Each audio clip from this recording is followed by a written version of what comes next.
শ্রীযুক্ত সুনীল গঙ্গোপাধ্যায় মহাশয়ের ভয়ঙ্কর প্রতিশোধ। কালো চশমা পরা লোকটি দাঁড়িয়েছিলেন হাজরা রোডের মোড়ে। অনেকেই রোদ্দুরের সময় নানা রকম রঙের সানগ্লাস পরে, তাই দীপু প্রথমে কিছু বুঝতে পারেনি। তারপর লোকটির হাতে একটা সাদা রঙের লম্বা লাঠি দেখে দীপু বুঝতে পারল যে লোকটি অন্ধ। দীপু বাবার কাছে শুনেছিল যে সারা পৃথিবীতেই অন্ধ লোকেরা রাস্তায় বেরোবার সময় হাতে ওই রকম সাদা রঙের একটা লাঠি রাখে, তাতে অন্য লোকদের চিনবার সুবিধে হয়। অনেক সময় অন্য লোকেরা রাস্তা দিয়ে অন্যমনস্কভাবে হাঁটতে হাঁটতে একজন অন্ধ লোককেই ধাক্কা দিয়ে বলে ওঠে, চোখ নেই নাকি, দেখে শুনে হাঁটতে পারো না? বিকেল 5টা। এই সময় হাজরা রোডে দারুণ ভিড়, অনবরত গাড়ি যাচ্ছে আসছে। দীপুর মনে হলো অন্ধ লোকটি রাস্তা পার হতে পারছেন না বলেই দাঁড়িয়ে আছেন। সে কাছে গিয়ে জিজ্ঞেস করল, আপনি কি রাস্তার ওপারে যাবেন? আমি আপনার হাত ধরে নিয়ে যেতে পারি। লোকটি খুব বুড়োও নয় আবার যুবকও নয়, মুখে দাড়ি আছে, সেই দাড়ি আর মাথার চুল সামান্য কাঁচা পাকা। লোকটি বোধহয় অন্য কিছু ভাবছিলেন। দীপুর কথা শুনে চমকে উঠলেন। দীপু লোকটির হাত ধরে বলল, চলুন, আমি আপনাকে ওপারে পৌঁছে দিচ্ছি। লোকটিকে নিয়ে দীপু রাস্তায় নেমে পড়ল। একটা হাত উঁচু করে রইল যাতে গাড়িগুলি তাদের দেখে থেমে যায়। সত্যি অনেক গাড়ি হর্ন দিতে দিতে ঘ্যাঁচ ঘ্যাঁচ করে ব্রেক কষতে লাগলো। রাস্তার ওপারে এসে দীপু বলল, এবার আপনি কোন দিকে যাবেন, ডান দিকে না বাঁ দিকে? আমি কি আরেকটু এগিয়ে দেবো আপনাকে? লোকটি এবার জিজ্ঞেস করলেন, তুমি কোন দিকে থাকো ভাই, রাস্তার এপারে না ওপারে? দীপু বলল, রাস্তার ওপারে, আমি বাড়ির জন্য একটা পাউরুটি কিনতে এসেছিলাম। লোকটি বললেন, তাহলে তুমি এপারে এলে কেন ভাই? দীপু বলল, বাহ, এইটুকু এলে কি হয়েছে, আপনি রাস্তা পার হতে পারছিলেন না সেই জন্য। লোকটি বললেন, তাহলে এসেছই যখন, তখন তোমাকে আর একটু আসতে হবে, তুমি আমায় বাড়িতে পৌঁছে দাও। দীপু একটু কিন্তু কিন্তু করতে লাগলো। মা তাকে বলেছিলেন মোড়ের দোকান থেকে পাউরুটি কিনে আনতে, বেশিক্ষণ তো লাগবার কথা নয়। দীপুর ফিরতে দেরি হলে মা চিন্তা করবেন, কিন্তু একজন অন্ধ লোক যদি বলে বাড়িতে পৌঁছে দিতে, তাহলে কি না বলা উচিত? তাছাড়া দীপুর এখন তো 13 বছর বয়স হয়ে গেছে, সে তো আর রাস্তা হারিয়ে ফেলবে না, সে এদিককার সব রাস্তাই চেনে। অন্ধ লোকটি বললেন, এই যে কাছেই হাজরা পার্ক, এটা তুমি কোনাকুনি পার হয়ে চলো, তারপর দেখবে একটা গলি, সেই গলি দিয়ে খানিকটা গিয়ে বাঁ দিকে একটা হলদে রঙের 3তলা বাড়ি, সেই বাড়িতে আমি থাকি, তুমি আমায় সেখানে নিয়ে যেতে পারবে? দীপু বলল, চলুন। অন্ধ লোকটির হাত ধরে দীপু পার্কটা পার হতে লাগলো। তারপর সেই গলির মধ্যে খানিকটা গিয়ে হলদে 3তলা বাড়িটা পেয়ে গেল সহজেই। সে বাড়ির সামনে দাঁড়িয়ে দীপু বলল, এবার আমি যাই? লোকটি বললেন, না না, এখন যাবে কি, আমাকে একদম ঘরে পৌঁছে দাও। ভেতরে ঢুকে দেখবে একটা উঠোন, তার ডান পাশে সিঁড়ি দিয়ে উঠব না, তুমি আমাকে সিঁড়ির পেছন দিকটায় নিয়ে চলো। বাড়িটা 3তলা হলেও মনে হয় যেন ফাঁকা, কোনো লোকজনের সাড়া নেই। এত বড় বাড়িতে কি আর কোনো লোক থাকে না? দীপুর একটু অবাক লাগলো। সিঁড়ির পেছনে বেশ খানিকটা পরিষ্কার জায়গা, একটু একটু অন্ধকার। সাধারণত এরকম জায়গায় বাড়ির যত সব ভাঙা জিনিসপত্র থাকে। অন্ধ লোকটি এবার দীপুর হাত ছেড়ে দিয়ে সেখানে বসে পড়লেন। তারপর জামার পকেট থেকে বার করলেন একটা চাবি। মাটির মধ্যে একটি ছোট্ট গর্ততে লোকটি সেই চাবি ঢুকিয়ে ঘোরাতে একটা কট করে শব্দ হলো। দীপু আরও অবাক হয়ে গেল। কোনো তালা নেই, শুধু মাটির গর্ততে চাবি ঢোকাবার ব্যাপারটা সে বুঝল না। তাছাড়া লোকটি অন্ধ হলেও চাবিটা একবারেই সে গর্তের মধ্যে ঢুকিয়ে দিলেন। কি করে দিলেন? মিষ্টির দোকানের আলমারিগুলোর পাল্লা যেমন ঠেললেই একদিকে সরে যায়, লোকটি এবার মাটিতে চাপ দিতেই সেরকম একটা পাল্লা একদিকে সরে গেল। দীপু দেখল নিচের দিকে একটা অন্ধকার গর্ত। লোকটি নিজেই এবার দীপুর হাত ধরে বললেন, এসো। দীপু জিজ্ঞেস করল, আমি কোথায় যাব? লোকটি বললেন, এসোই না, তুমি ভয় পাচ্ছ নাকি? ভয় পাওয়ার কথা শুনেই দীপুর সাহস বেড়ে যায়। একজন অন্ধ লোকের সঙ্গে অন্ধকারে নামতে এসে ভয় পাবে কেন? ভেতরে পা দিয়ে দেখল একটা কাঠের সিঁড়ি আছে, তবে সিঁড়িটা বেশ সরু। দুজনে পাশাপাশি নামা যায় না, অন্ধকারে কিছু দেখাও যায় না।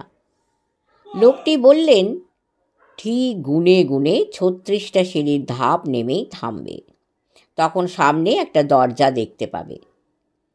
লোকটি আগে আগে নিজে নিজেই বেশ টপাটপ নেমে যেতে লাগলেন। নামতে নামতে দীপুকে বললেন, দেখো যেন হোঁচট খেয়ে পড়ে যেও না। দীপু ভাবল, বাহ, বেশ মজা তো। অন্ধ লোকটি তরতরিয়ে নেমে যাচ্ছেন আর সে হোঁচট খাবে। অবশ্য অন্ধ লোকটি বারবার ওঠানামা করতে করতে বেশ অভ্যেস হয়ে গেছে। 36টা ধাপ নামার পর দীপু থামল। একদম ঘুটঘুটে অন্ধকার, কিছু দেখা যায় না। অন্ধ লোকটি সামনের দেওয়ালে হাত দিয়ে সুইচ টিপতেই ঝলমলে আলো জ্বলে উঠল। দীপু দেখল পাশাপাশি দুখানা তালাবন্ধ ঘর আর একটা ছোট্ট বারান্দা। কলকাতার কোনো বাড়িতে যে এরকম মাটির নিচে ঘর থাকে দীপু তা জানত না। তার ধারণা ছিল যে আগেকার সব দুর্গ টুর্গতেই শুধু মাটির নিচে সুড়ঙ্গ থাকত। লোকটি আবার পকেট থেকে একটা চাবি বার করে একটা ঘরের তালা খুলে ফেলল। এবারেও তালায় চাবি পড়াতে তার একটুও দেরি হলো না। ঘরটার মধ্যে একটা খাটে বিছানা পাতা, একটা চেয়ার, টেবিল আর মেঝেতে বেশ কয়েকটা খাঁচা। সেই খাঁচাগুলোর মধ্যে একটা করে খরগোশ রয়েছে। ঘরে ঢুকে লোকটি একটি টেবিল ল্যাম্প জ্বালাতেই তার থেকে খুব গাঢ় নীল রঙের আলো জ্বলে উঠল। লোকটি দীপুকে বললেন, বসো। দীপু বলল, আপনি এখানে থাকেন, এই মাটির নিচে? হ্যাঁ, ওপরের আলো আমার ঠিক সহ্য হয় না। আচ্ছা, আপনি তো পৌঁছে গেছেন, এবার আমি বাড়ি যাই? না না, এক্ষুনি বাড়ি যাবে কি? তোমার নামটা এখনো জানা হলো না। দীপু নিজের নাম জানালো। লোকটি বললেন, তার নাম পিনাকপানি। এরকম অদ্ভুত নাম দীপু আগে কখনো শোনেনি। হাতে সাদা লাঠিটা দেওয়ালে হেলান দিয়ে রেখে লোকটি চোখ থেকে কালো চশমাটা খুলে ফেললেন। লোকটির দু চোখে দুটি ময়দার ডেলা লাগানো, অথবা কাঁচ জোড়ার জন্যে যে পুডিং লাগায় তাও হতে পারে। হাত দিয়ে সেই ডেলা দুটো টেনে খুলে ফেলে লোকটি দীপুর দিকে চেয়ে হাসলেন। লোকটি অন্ধ নয়। দীপু একটু শিউরে উঠল। অন্ধ নয়, তবু ইচ্ছে করে অন্ধ সেজে থাকে? তাহলে লোকটা কে? ডিটেকটিভরা অনেক সময় ছদ্মবেশ নেয়, লোকটা কি তাই? কিংবা চোর বা গুন্ডাও হতে পারে। লোকটি বললেন, ভাবছ তো আমি চোর, গুন্ডা কিংবা ডিটেকটিভ কি না? আমি ও সব কিছুই নই। আমি সাধারণত আমার এই জায়গা ছেড়ে বাইরে যাই না, তবু মাঝে মাঝে দু একবার যেতেই হয়। খোলা হাওয়া ও নিঃশ্বাস নেওয়াও তো দরকার। তখন অন্ধ সেজে না থাকলে আমার খুব অসুবিধে হয়। দীপু ভাবল, এ আবার কি কথা? চোখ থাকতেও কেউ কি অন্ধ সেজে থাকে? অন্ধ হলেই তো বেশি অসুবিধে। লোকটি বললেন, এই নীল আলো ছাড়া অন্য কোনো আলো আমার সহ্য হয় না। তাছাড়া আরও গণ্ডগোল হয়। আমার চোখ নিয়ে মহা মুশকিল। তোমার হাতে ওটা কি, খরগোশ? দীপুর হাতে একটা হাফ পাউন্ড পাউরুটি ছিল, অমনি সেটা জ্যান্ত হয়ে একটা খরগোশ হয়ে গেল। দীপু চমকে সেটা ছেড়ে দিতেই খরগোশটা মাটিতে পড়ে লাফাতে লাগলো। দীপুও খুব চমকে গেলেও সামলে নিল তাড়াতাড়ি। এ ব্যাপারটায় সে ভয় পায়নি। ও, লোকটি তাহলে ম্যাজিশিয়ান। ম্যাজিশিয়ানরা এরকম করতে পারে। জাদুকর ম্যান্ড্রেকের ছবিতে দীপু এরকম অনেক দেখেছে। লোকটি গম্ভীর গলায় বললেন, আমি ম্যান্ড্রেকের মতো ম্যাজিক দেখাই না, আমি পিনাক পানি। দীপু এবার সত্যি একটু ভয় পেয়ে গেল।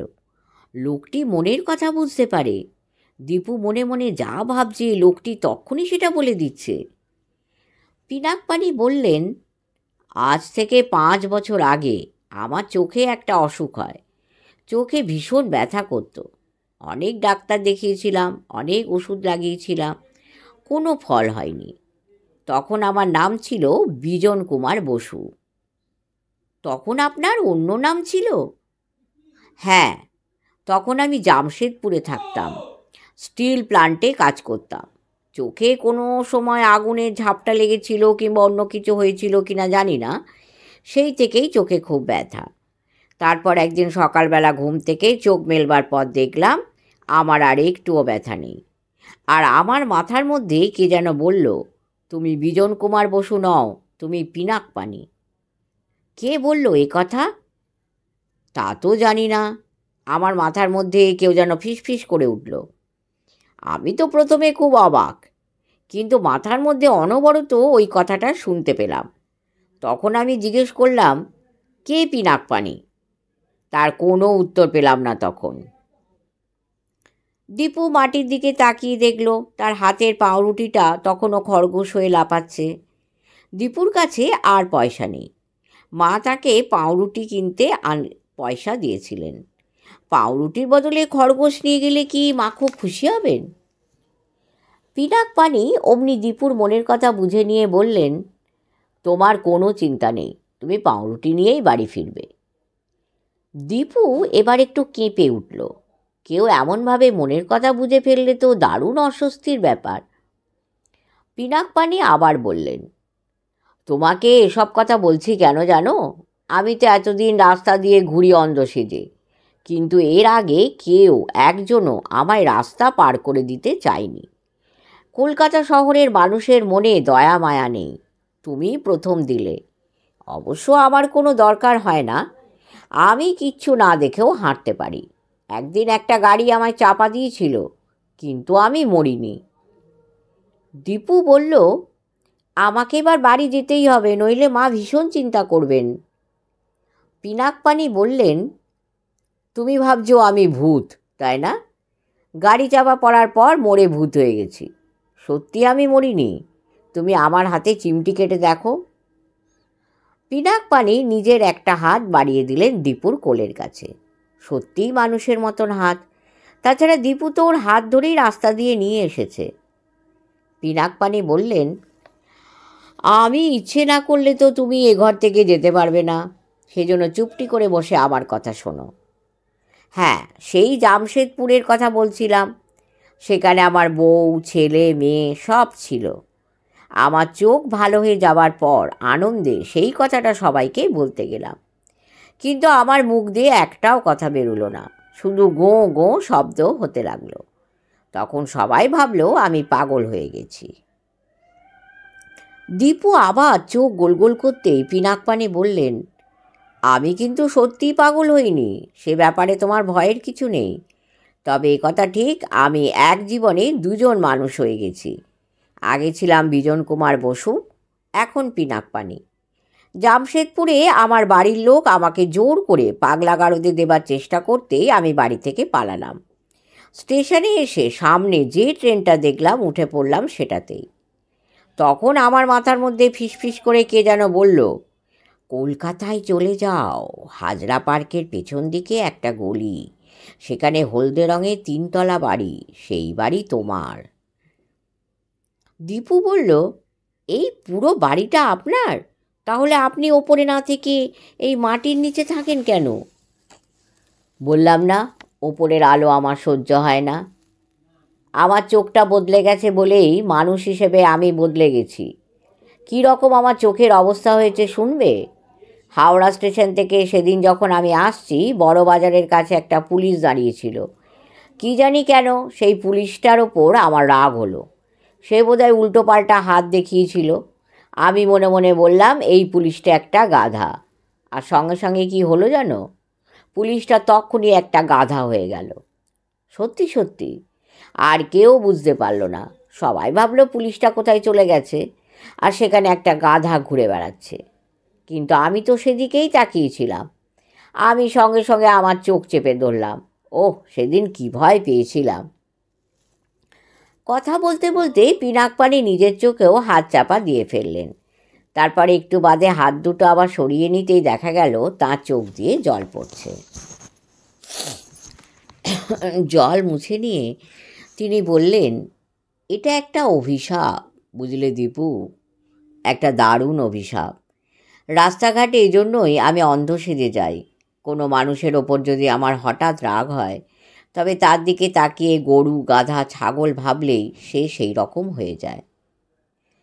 খরগোশটা দীপুর আঙুলে কুটুস করে কামড়ে দিল। দীপুর পায়ে চটি পড়া, আঙুলগুলো বেরিয়ে আছে, আর সেই আঙুলগুলোকে বোধহয় কোনো খাবার ভেবে খরগোশটা কামড়াচ্ছে।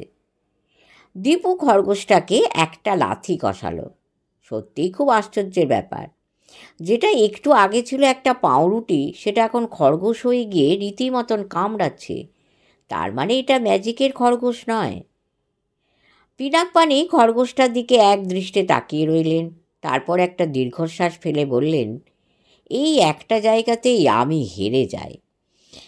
আমি একটা পাউরুটিকে খরগোশ বানাতে পারি, কিন্তু সেই খরগোশটাকে আর পাউরুটির অবস্থায় ফিরিয়ে নিয়ে যেতে পারি না। বাইরের খরগোশটাকে ঘুরে বেড়াতে দেখে খাঁচার খরগোশগুলো লাফালাফি করছে। পিনাকপানি বললেন, এর একটাও আসল খরগোশ নয়, আগে অন্য জিনিস ছিল। এগুলোকে রেখে দিয়েছি কেন জানো তো? রোজ চেষ্টা করে দেখি ওদের আবার আগেকার অবস্থায় ফিরিয়ে আনা যায় কি না। কিন্তু আমি এক জিনিসকে দুবার পাল্টাতে পারি না। এসো, তোমাকে পাশের ঘর দেখায়। পিনাকপানি বেরিয়ে গিয়ে পাশের ঘরে তালাটা খুললেন। সেই ঘরের মধ্যে একটা মোটকা গন্ধ। সেখানেও একটা নীল আলো জ্বালাবার পর দীপু দেখল সেই ঘরেও কয়েকটা খাঁচা রয়েছে। মোট 5টা খাঁচা। তার মধ্যে দুটোতে দুটো ছাগল, একটাতে একটা বাঁদর, একটাতে একটা বেড়াল, আর একটাতে একটা হরিণের বাচ্চা। পিনাকপানি বললেন, এরা আসলে সবাই মানুষ। দীপুর বুকের মধ্যে দপ করে উঠল। বলছে কি লোকটা? এরা সবাই মানুষ? নাকি লোকটা আগাগোড়ায় গাঁজা দিচ্ছে? কিন্তু দীপুর হাতের পাউরুটিটাকে খরগোশ হয়ে যেতে তো সে নিজের চোখেই দেখেছে। পিনাকপানি বললেন, এরা আমার জন্যই বদলে গেছে। ওই হরিণ ছানাটা আর বেড়ালটা আসলে দুটো মেয়ে, আর ছাগল দুটো আর বাঁদরটা 3টে ছেলে। ওদের এখানে রেখে দিয়েছি কেন? না, বাইরের কেউ ওদের যাতে মেরে না ফেলতে পারে। আমি ওদের এখানে খুব যত্নে রেখেছি, আর রোজ চেষ্টা করি ওদের যদি আবার মানুষ করে দিতে পারি। এখনও পারছি না। দীপু ভাবল, ওরে বাসরে, লোকটা যদি তাকেও ছাগল কিংবা বাঁদর করে দেয়, তাহলে আর সে কোনোদিন মা বাবার কাছে ফিরতে পারবে না। পিনাকপানি সঙ্গে সঙ্গে বললেন, না না, তোমাকে অন্য কিছু করে দেবো কেন? তোমার ওপর কি আমি রাগ করতে পারি? তুমি যে অন্ধ ভেবে আমায় রাস্তা পার করে দিয়েছ, আর কেউ তো কখনো দেয়নি।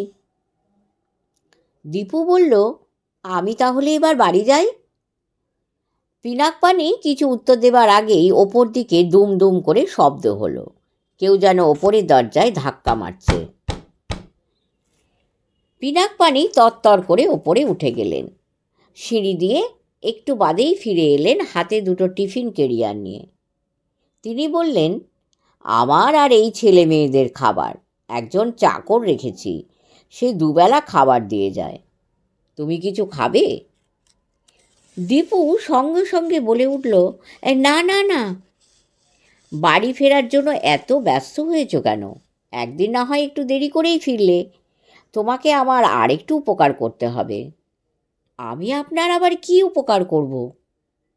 বলছি, তোমার সাহস আছে। কি জানি না। খাঁচার বাঁদরটা কিচুমিচু কিচুমিচু করে ডেকে উঠল।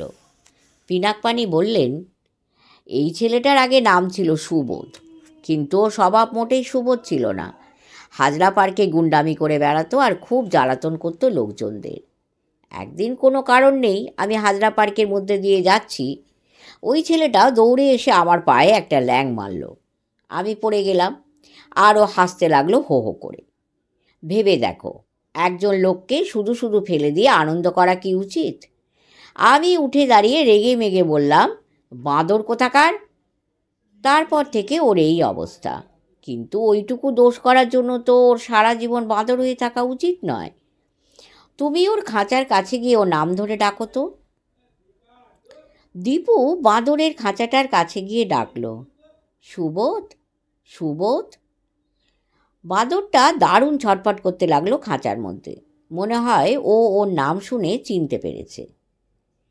ছাগল, বেড়াল আর হরিণ ছানাটাও এমনভাবে দীপুর দিকে তাকিয়ে আছে যেন ওরাও মানুষের ভাষা বোঝে। দীপুর গা ছমছম করতে লাগলো। এরকম অদ্ভুত অবস্থায় সে কোনোদিন পড়েনি। পিনাকপানি বললেন, এইবার তোমায় আসল কথাটা বলি। তোমায় দেখেই বুঝেছি তুমি খুব ভালো ছেলে। তুমি যদি আমার একটা উপকার করো, তোমায় আমি রাজা করে দেব। কি উপকার করব আমি? বলছি, তার আগে ঘরের কোণে ওই যে একটা কাঠের বাক্স, ওর মধ্যে মোহর ভর্তি আছে।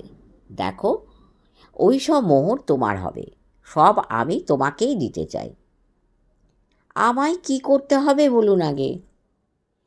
পিনাকপানি শার্টের তলায় হাত দিয়ে কোমর থেকে একটা লম্বা ছোরা টেনে বার করে বললেন, এই ছোরাটা নিয়ে আমার বুকে বসিয়ে দিতে হবে। দীপু চোখ কপালে তুলে দারুণ একটা ভয়ের আওয়াজ করে বলল, হ্যাঁ। পিনাকপানি বললেন, তুমি ভাবছো আমি ইচ্ছে করে মরতে চাইছি? না না, তা নয়। এছাড়া আর আমার অন্য কোনো উপায় নেই। আমার মাথার মধ্যে মাঝে মাঝে কে যেন ফিসফাস করে কথা বলে। সেই কথার জন্য আমি জামশেদপুর ছেড়ে এখানে চলে এসেছি। সেই ফিসফিস কথাই এই বাড়িটা খুঁজে দিয়েছে। মাটির তলায় যে এরকম ঘর আছে তাও কি ছাই আমি জানতুম? সবই সে বলে দিয়েছে। সে যে কে তা আমি অনেক দিন জানতে পারিনি, এখন বোধহয় খানিকটা জানি। দেখো, বাইরের আলো আমার সহ্য হয় না। যতদিন বাঁচবো আমাকে এইরকম মাটির নিচেই থাকতে হবে। এরকমভাবে বেঁচে থেকে লাভ কি? আমার বুকে যদি তুমি এই ছুরিটা বসিয়ে দিতে পারো, তাহলেই বোধহয় আমি বাঁচব। দীপু চিৎকার করে বলল, না, আমি কিছুতেই পারবো না। এসো, তোমায় আর একটা জিনিস দেখাচ্ছি। পিনাকপানি আবার চলে এলেন পাশের ঘরে। তার শোবার খাটটা ঠেলে সরিয়ে দিলেন দেওয়ালের দিকে। সেই খাটের তলায় একটা মস্ত বড় কাঠের বাক্স। সেটা সাধারণ একটা বাক্স নয়, ওপরে নানান রকম রূপোর কারুকার্য করা, বেশ পুরনো আমলের বাক্স বলেই মনে হয়। সেটা প্রায় ওই খাটেরই সমান। পিনাকপানি বললেন, ওই বাক্সটা তুমি খুলে দেখো দীপু। কি আছে ওর মধ্যে? খুলেই দেখো না। অত বড় বাক্স আমি খুলতে পারবো না। পারবে, ডালাটা ধরে টানলেই উঠে আসবে। বাক্সটার কাছে গিয়েই ডালাটা ধরে ওঠাতে দীপু ওরে বাবারে বলে চেঁচিয়ে উঠল। সঙ্গে সঙ্গে ডালাটা সে ছেড়ে দিল। আবার ধপ করে একটা শব্দ হলো। বাক্সের মধ্যে লাল ভেলভেটের বিছানায় শুয়ে আছে একটা মেয়ে। দারুণ ফর্সা রং, কোঁকড়া কোঁকড়া চুল, চোখ দুটো নীল কাচের মতো। দেখলেই বোঝা যায় মেয়েটির দেহে প্রাণ নেই, কিন্তু চামড়া একটুও কুঁচকোয়নি। দীপু ফ্যাকাশে মুখ করে জিজ্ঞাসা করে, ও কে? আমি জানি না দীপু। আপনি ওর ওপরে, ওর খাটে শুয়ে থাকেন? হ্যাঁ, দিনের পর দিন, মাসের পর মাস। মাঝে মাঝে ডালা খুলে দেখি, ওর চেহারা একই রকম আছে, পচে যায় না, গলে যায় না। এখন বুঝতে পারি ওই মেয়েটি আমার মাথার মধ্যে ফিসফিস করে কথা বলে। শেষ হলো প্রথম পর্ব। পরের পর্ব নিয়ে খুব শিগগিরই আসব। যদি আপনাদের ভালো লেগে থাকে লেজি নুন বেঙ্গলি অডিও স্টোরি চ্যানেলটিকে লাইক করবেন, শেয়ার করবেন এবং অবশ্যই সাবস্ক্রাইব করে আমাদের পাশে থাকবেন। ঈশ্বরের করুণায় সকলে ভালো থাকবেন। নমস্কার।